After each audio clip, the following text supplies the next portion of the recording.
Hawak na ng Boston Celtics ang number 1 spot sa Eastern Conference matapos pataubin ang Philadelphia 76ers sa 117-107.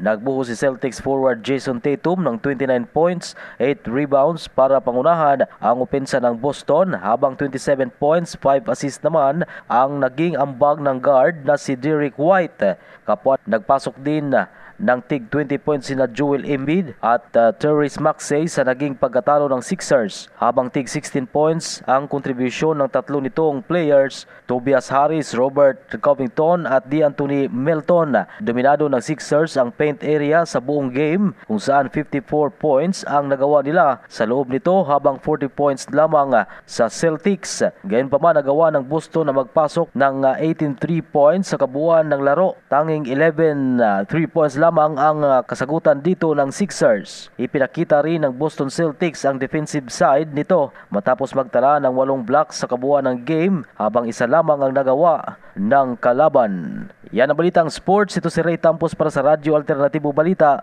Nationwide.